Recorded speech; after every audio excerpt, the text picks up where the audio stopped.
आप atomic mass सुनते हैं, फिर आपको ग्राम एटॉमिक मास बताया जाता है ना, ग्राम एटॉमिक मास। और एक आप सुनते हैं मास नंबर। ठीक, तीनों लगभग सिमिलर दिख रहा है हम लोगों को। That is atomic mass, gram atomic mass and mass number.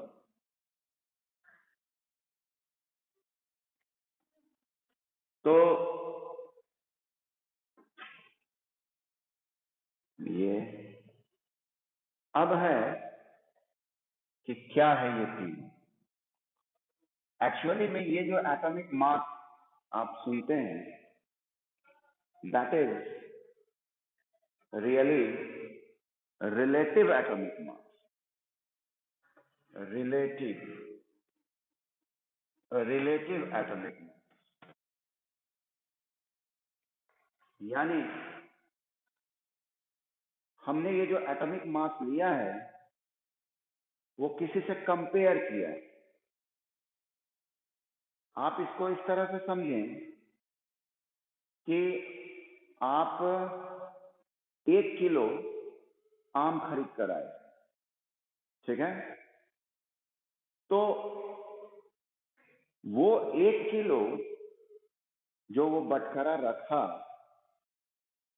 वो भी तो किसी खास कितना मेजरमेंट हो तब हम 1 किलो कहेंगे, यानी उसका भी तो कोई क्राइटेरिया होगा। बात समझ में आ रही है कि क्या मैं कहना चाह रहा हूं? कि आखिर उतना को ही 1 किलो कहा जा रहा है ना? तो एक रेफरेंस लिया गया होगा कि हाँ भाई, हम इतने वजन को 1 kg कहेंगे। ये मेरा एक यूनिवर्सल हो गया जो सारा वर्ल्ड माने। जैसे 1 सेकेंड, मान लिया 1, 2, 3, 4 सेकेंड आपको बड़ा देर में दिखता है ना? ऐसा तो नहीं दिखता है कि 1, 2, 3, 4, 5, 6, 7, 8, 9, 10 इस तरह से तो नहीं आप सेकेंड बोल देते हैं। तो एक रेफरेंस बनाया गया है, कितने पल को मैं 1 सेकेंड मानूंगा, है ना? हर चीज को किसी से कंपेयर किया। Good morning. हर चीज को किसी से कंपेयर किया जाता है। जैसे कल हम लोग मोशन, रेस्ट पढ़ रहे थे। एक्चुअली वो दोनों टर्म जो है वो भी क्या है? रिलेटिव। यानी किसी के से तुलना करके हम किसी ऑब्जेक्ट को बोल रहे हैं कि मोशन, किसी से तुलना कर कर हम बोल रहे हैं कि वो रेस्ट। उसी तरह से गुड मॉर्निंग सत्यम झा, उसी तरह से एटॉमिक मास किसी से हम लोगों को कंपेयर करना है। तो किससे कंपेयर किया गया? शुरू में क्या किया गया? हाइड्रोजन से। नहीं बच्चे, हाइड्रोजन से किया गया, ठीक है? सारे चीजों को हाइड्रोजन के रेस्पेक्ट में वजन लिया गया। लेकिन दिक्कत क्या हुआ कि हाइड्रोजन का 3 आइसोटोप्स होता है, प्रोटियम, ड्यूटेरियम, ट्राइटियम। तो सवाल ये उठा कि किसको आप रेफरेंस माने? ठीक, यहां पर देखिए, आदमी को कॉन्सेप्ट आ गया कि हम सारे एलिमेंट को किसी एक खास एलिमेंट के रेस्पेक्ट में तौलेंगे। अब वो खास एलिमेंट कौन था? पहले हाइड्रोजन। लेकिन उसमें ऑब्जेक्शन आ गया, कंट्रोवर्सी आ गया कि हाइड्रोजन के 3 आइसोटोप्स हैं, उसमें हम किसको मान रहे हैं? फिर आप आइए, कुछ दिनों बाद ऑक्सीजन को लिया गया रेफरेंस, उसमें भी तमाम यही बातें हुई ऑफ आइसोटोप्स। लेकिन यहां कहा जा सकता है कि उसके बाद जो नियम बना दिया गया वो थोड़ा सोच समझ कर बनाया गया कि यहां भी लिया गया कार्बन। थर्ड स्टेज में हम लोगों ने कार्बन को लिया, लेकिन कार्बन के भी तो आइसोटोप्स होते हैं, कार्बन 12, कार्बन 13, कार्बन 14। तो वहां पर कहा गया कि नहीं, हम लोग सिर्फ कार्बन 12 को मानेंगे। तो यहाँ क्या हुआ कि जो हमारी दिक्कतें पहले हाइड्रोजन में आई थी, ऑक्सीजन में आई थी, उसको हमने रिजॉल्व कर दिया ये कहकर कि हम सारे आइसोटोप्स को कंसीडर नहीं कर रहे हैं, क्योंकि वैसे में तो दुविधा हो जाएगा। कोई कार्बन 12 को लेकर तौल देगा, कोई कार्बन 13 को लेकर तौल देगा, कोई कार्बन 14 को लेकर तौल देगा। तो सिर्फ और सिर्फ किसको लिया गया? कार्बन 12। क्लियर है ये बात? क्लियर? तो ये एटॉमिक मास जो लिया गया, रिलेटिव एटॉमिक मास, एक्चुअली क्या लिया गया कि उसमें हम लोग एक यूनिट डिफाइन किए, AMU, this is known as atomic mass unit. In short we can write it U. Okay? ये एटॉमिक मास यूनिट एक्चुअली क्या होता है? वो होता है 1/12 of mass of 1 carbon 12 atom. Okay, आया बात समझ में? कि जो आप 1 kg, 2 kg, 3 kg लेते हैं, 1 kg, 2 kg, 3 kg तो हो गया कि 2 हो गया 1 का डबल, 3 हो गया 1 का ट्रिपल। तो यहां सिर्फ आप कहिए 1U। ठीक, हम यहां क्या तरीका अपना रहे हैं? 1U। 1U कितना के बराबर होगा? बोलो। 1/12, हाँ, of mass of 1 C12 atom. Okay, इसको हम लोग क्या किए? 1U बोले। अब अगर कोई तौलने हमको कहेगा कि भाई सोडियम तौल दो, सोडियम तौल दो, तो हो सकता है कि मुझे 23 टाइम, गौर कीजिएगा मेरी बात को, 23 times of 1/12 mass of 1 carbon 12 atom लेना होगा। मेरी बात समझ में आई? Hello, okay. 23U मीन्स क्या हुआ? 23 times of 1/12 mass of 1 carbon 12 atom. क्या ठीक है ना? चाहे कोई भी, आप अगर बात करते हैं वो ले लो, सोडियम है, एल्युमिनियम, एल्युमिनियम का कितना, एल्युमिनियम का कितना होता है? बोलो। एल्युमिनियम का 27U। Very good. 27U means what? इसका 27 टाइम्स, अरे U है यहाँ, 1U है, 27 मीन्स 27 टाइम्स, और इसका मतलब यहां पर 27 लिखा जाएगा। 27 into 1/12 of mass of 1 C12 atom. Okay, clear? So atomic mass is actually relative atomic mass, and what reference we have taken to calculate the atomic mass? बोलिए। That is the 1/12 of mass of 1 carbon 12 atom. Okay. यहां पर मैं बताना चाहूंगा कि when we represent unified mass in gram, then it is known as gram atomic mass. जैसे मान लिया कि मैंने ये 23U लिखा, तो that will be considered as relative atomic mass, but when we write it in form of gram, then it will be considered in gram atomic mass. तो थोड़ा आपको दुविधा लगेगा कि ये क्या बात हुई भाई कि रिलेटिव एटॉमिक मास में आप मान लिया सोडियम को लिख दिए 23U, ओके, और जब आप ग्राम एटॉमिक मास लिख रहे हैं तो उसको आप लिख दे रहे हैं 23 ग्राम। तो उसके पीछे रीजन ये है, रीजन यहाँ ये हुआ कि आप समझिएगा कि हाँ, कि 1 AMU ये जो चीज है, ये जो U लिया गया 1 AMU एक्चुअल में 1/12 मास ऑफ 1 कार्बन 12 एटम लिया गया। तो आखिर भाई कार्बन 12 एटम के 1/12 भाग का एग्जैक्ट वजन क्या होगा, जिसको हम लोग कहते हैं एब्सोल्यूट मास, ओके, या तो वो कितना होगा? तो वो ये होता है, जब कार्बन 12 एटम के 1/12 भाग को जोड़ा गया, कैलकुलेट किया गया, तो वो इतना आया। ठीक, इसका मतलब आप एटॉमिक मास ऑफ सोडियम अगर बोलते हैं तो वो 23U अगर लिखते हैं तो 23 इंटू इतना होगा। ठीक है, ये होगा। अब आइए ग्राम atomic mass. Gram atomic mass actually 1 mole of sodium atom लिया गया है या कोई भी एटम लिया गया है। तो सवाल उठता है कि वो ये मोल क्या है, ये मोल क्या है?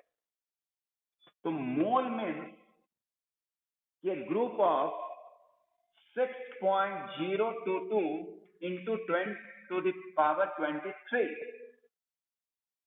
6.022 into 10 to the power 23 atoms. या अगर यहाँ 1 मोल ऑफ मान लिया मॉलिक्यूल्स रहता तो हम कहते 6.022 into 10 to the power 23 molecule. Okay, ये संख्या है, संख्या, नंबर। जैसे आपसे मैं मांगू 1 डजन ऑफ एग, तो आप कितना अंडा दीजिएगा हमको? जल्दी बोलो, 15 के 16? 15 या 16 या कुछ और? जल्दी। 12 कर दिया, वेरी गुड। कुछ बच्चे सोच रहे हैं 15 16, अरे 1 डजन मीन्स 12 होता है भाई। क्या? हाँ, ठीक है, ठीक है, ठीक है, ठीक है, देखा जाएगा बाद में। अभी देखिए फिर ये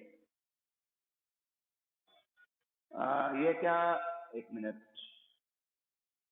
हेलो। मेरा मेन मकसद है कि ये एटॉमिक मास एक बार यू, और ये क्यों लिख दिया जाता है कि बोल दो 23 ग्राम।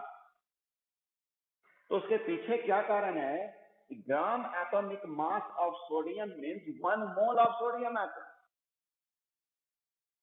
ठीक है, 1 मोल ऑफ सोडियम एटम, और 1 मोल मीन्स क्या हुआ? 6.022 इंटू 10 to the power 23 इसमें एटम्स है सोडियम का। ठीक, इसमें सोडियम एटम का कितना सोडियम एटम भरा हुआ है? इतना।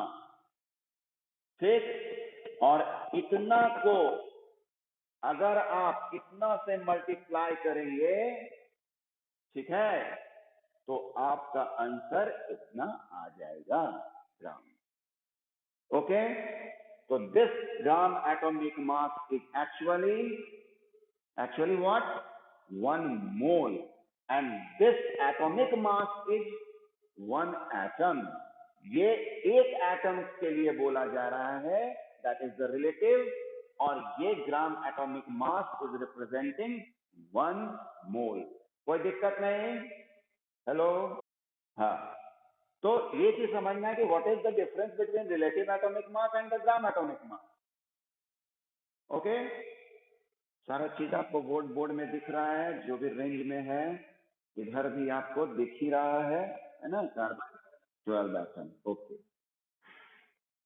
और ये तो अलग ही चीज है, ये कोई कंफ्यूजन ही नहीं क्रिएट करने वाला है। That is the mass number. Mass number is actually the total number of proton and neutron.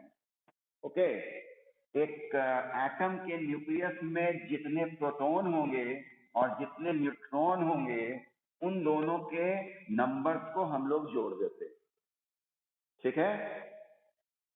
और ये भी बड़ी अच्छी बात है कि ये भी आपको 23 ही आएगा सोडियम के केस में, है ना, क्योंकि फिर वहां पर आप प्रोटॉन का जितना संख्या है तो प्रोटॉन के वजन से मल्टीप्लाई कर दीजिए, न्यूट्रॉन का जितना संख्या है न्यूट्रॉन के वजन से मल्टीप्लाई कर दीजिए, तो आपको 23 ग्राम आ जाएगा।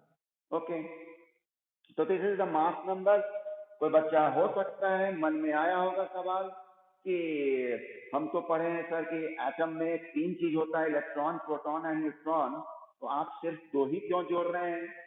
तो उसके पीछे रीजन ये दिया गया है कि इलेक्ट्रॉन का वजन इन सब के कंपैरिजन में काफी कम होता है। प्रोटॉन का इलेक्ट्रॉन का वजन प्रोटॉन का 1/1840 टाइम्स होता है।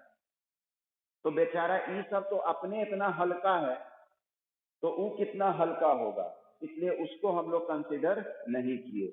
मतलब आप ऐसा सपोज कीजिए कि 1840 केजी का अगर होगा प्रोटॉन, तो इलेक्ट्रॉन मात्र 1 केजी का होगा, 1/1840 टाइम्स ऑफ प्रोटॉन। बहुत हल्का हुआ, इसलिए हम इलेक्ट्रॉन को कंसीडर नहीं करते हैं।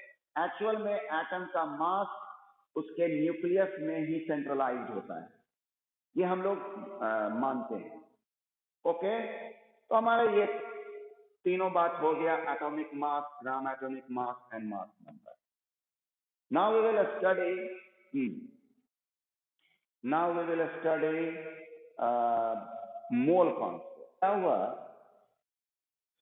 कि आप कोई भी केमिकल रिएक्शंस को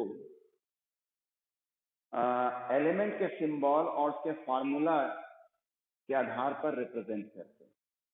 ओके, जैसे मान लिया कि हमसे बोला गया कि hydrogen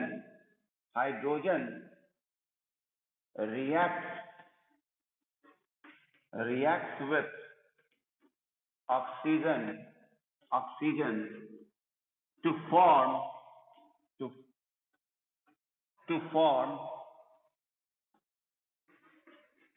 water. Okay, to form water. Hydrogen reacts with oxygen to form water. तो इसको हम लोग इक्वेशन में रिप्रेजेंट करेंगे। कैसे भाई? तो नियम ये कहता है कि आप उसके सिंबल जो फॉर्मूला है उसका इस्तेमाल करें। तो जो अभी तक हम लोग पढ़े, जैसे हम लोगों को पढ़ाया गया एटॉमिसिटी पढ़ाया गया, फिर हम लोगों को how to write chemical formula पढ़ाया गया। क्यों पढ़ाया गया? इस टॉपिक तक आने के लिए, ठीक है। इस टॉपिक तक आने के लिए मेनली आपको पढ़ाया गया how to write chemical formula, या हम लोग थोड़ी जानकारी लिए जैसे कोवैलेंट कंपाउंड, आयनिक कंपाउंड की भी जानकारी ली, ठीक है। या कह सकते हैं अगर हम कोवैलेंट कंपाउंड ना बोलकर या आयनिक कंपाउंड ना बोलकर ये बोल दें कि हम लोग मॉलिक्यूल भी पढ़े, मॉलिक्यूल ऑफ सेम एलिमेंट्स और मॉलिक्यूल ऑफ डिफरेंट एटम्स, तो वो हम लोगों को पढ़ाया गया। कैसे? अब समझो क्या उसका फायदा है। तो जैसे हाइड्रोजन, ये मैंने पहले ही कहा था कि हाइड्रोजन जो एग्जिस्ट करता है वो किस रूप में एग्जिस्ट करता है? डायटोमिक के रूप में। उसकी एटॉमिसिटी कितनी है? 2, है ना? याद है ना ये बात कि हाइड्रोजन मीन्स क्या हुआ कि वो एटम के रूप में एग्जिस्ट नहीं करेगा। जब भी एग्जिस्ट कर रहा होगा यहाँ, तो मॉलिक्यूल के रूप में एग्जिस्ट कर रहा होगा। तो आप जो हाइड्रोजन को रिएक्ट करने ले गए, तो हाइड्रोजन गैस को न ले जा रहे हैं। ओके, तो वहां पर हमारा मन में आएगा कि दैट इट्स एटॉमिसिटी इज 2। ऐसे भी आपको जो भी गैसियस एलिमेंट होंगे वो एटॉमिसिटी 2 ही रखता है जनरली। जैसे हाइड्रोजन हुआ, नाइट्रोजन हुआ, ऑक्सीजन हुआ, ये सारा क्या है? H2, O2, N2, है ना? तो जो भी गैसियस आपको मिल रहे हैं, इनर्ट में नहीं चले जाइएगा, सिर्फ इधर जो नॉन मेटल में हम लेते हैं, तो हाइड्रोजन हो गया, ऑक्सीजन हो गया, नाइट्रोजन हो गया, और कुछ नाम बोलो। तो ये सब डायटोमिसिटी है। ऑक्सीजन अगर आए तो दैट इज ऑल्सो, तो हम क्या किए, उसके फॉर्मूला को लिखे ना, सिंबल हो गया हाइड्रोजन का H और फॉर्मूला क्या हो गया H2। आप एक्चुअली क्या लिख रहे हैं, मॉलिक्यूल, और ये मॉलिक्यूल ऑफ क्या हुआ, सेम एटम। हाइड्रोजन हाइड्रोजन से कम बन, ये ऑक्सीजन, ये भी मॉलिक्यूल ऑफ क्या है, सेम एटम। और अगर हम इसको कंपाउंड के रूप में या बॉन्ड के रूप में बोले तो ये कोवैलेंट बॉन्ड बना रहा है, ये भी कोवैलेंट बॉन्ड बना रहा है। ओके ना, वाटर, अब जब वाटर का फॉर्मूला लिखना है तो फिर how to write chemical formula topic को हम लोग रिकॉल करेंगे। How to write chemical formula, तो how to write chemical formula में जरा मैं साइड में बना रहा हूं उसको। ये मुझे मालूम है कि वाटर में हाइड्रोजन और ऑक्सीजन ही है, तो हाइड्रोजन लिख लिया मैंने, ऑक्सीजन लिख लिया। फिर मैं याद करूंगा कि हाइड्रोजन का वैलेंसी कितना है, या कौन सा ये कटायन है कि अनायन है, मोनोवैलेंट है कि डाइवैलेंट है कि ट्राइवैलेंट है, ये सब रिकॉल करेंगे। ठीक, तो मुझे पता चला कि ये मोनोवैलेंट कटायन, ठीक, तो इसका मतलब हो गया 1+, यानी इसकी वैलेंसी कितनी है, 1। ऑक्सीजन, ऑक्सीजन इज डाइवैलेंट अनायन, यानी बोलो बोलो कितना है, हाँ 2-, यानी इसकी वैलेंसी कितनी है, 2। क्रिस क्रॉस, क्रिस क्रॉस, तो क्या हो गया ये H2O, और मैंने यहां बड़े आराम से लिखा H2O। अरे रुको नहीं यार, पहले ये सीख ले, तुम पहले जो बताते हैं उससे आगे वाला तुम पहले सीखो। सारा बात बोल लेंगे तब जब तुमसे हम पूछेंगे कि कुछ और समझना है तब, ठीक है। अब जैसे यहां पर जब हमने क्वेश्चन लिखा तो एक चीज यहां गौर करना होगा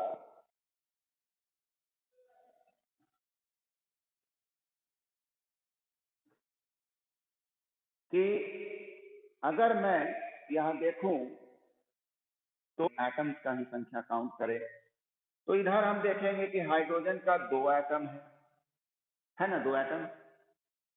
ऑक्सीजन का यहाँ 2 एटम है, और यहां जब मैं देखता हूं प्रोडक्ट में तो हाइड्रोजन का 2 एटम है लेकिन ऑक्सीजन का सिर्फ 1 एटम है ना। ये बैलेंस नहीं, this is unbalance chemical equation. बात समझना, ये साइड जो कहलाता है इसको हम लोग कहते हैं रिएक्टेंट, और इसको कहते हैं प्रोडक्ट। प्रोडक्ट, तो रिएक्टेंट में हमारा जो हाइड्रोजन है वो 2 एटम है, ऑक्सीजन का 2 एटम है, लेकिन जब मैं यहाँ प्रोडक्ट में देखता हूं तो हाइड्रोजन में 2 है लेकिन ऑक्सीजन का 1 है। तो क्या करेंगे, बैलेंस करेंगे।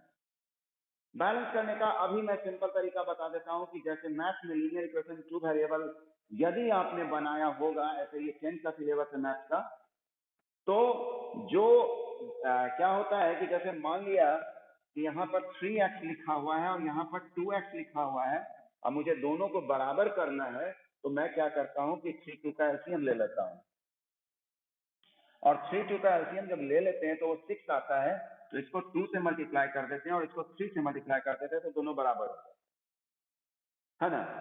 तो यहाँ भी मैं चेक करूंगा कि ऑक्सीजन का यहाँ 2 एटम है और यहाँ ऑक्सीजन का 1 एटम है, गड़बड़ यही है, तो पहले हम उसी को दुरुस्त कर देंगे। तो इसका 2 है, उसका 1 है, 2 1 का एलसीएम क्या होगा, जल्दी बोलो, 2। तो इसको मैं 2 से मल्टीप्लाई करूंगा और इसको क्या से मल्टीप्लाई करूंगा, 1 से। तो 2 से मल्टीप्लाई जो करूंगा यहाँ 2 लिखूंगा, ये नहीं कि यहाँ बगल में 2 लिख देंगे। तो ऑक्सीजन मेरा 2 हो गया, तो ऑक्सीजन फुलफिल हो गया, लेकिन दिक्कत ये हो गया कि हाइड्रोजन 4 हो गया, 2 2 जा 4। तो कोई दिक्कत नहीं, यहाँ भी 2 से मल्टीप्लाई कर दीजिए, 2 2 जा 4। यानी आपका सारा एटम रिएक्टेंट की तरफ भी और प्रोडक्ट की तरफ भी बैलेंस। वेरी गुड, शुक्रिया। तो ये बैलेंस समझ गए अर्णव भाई? तुरंत बोल दिया कि कार्बन में चलिए ना sir. Zinc granules is put in HCl, dilute HCl, then there is a formation of zinc chloride and evolution of hydrogen gas. ये अगर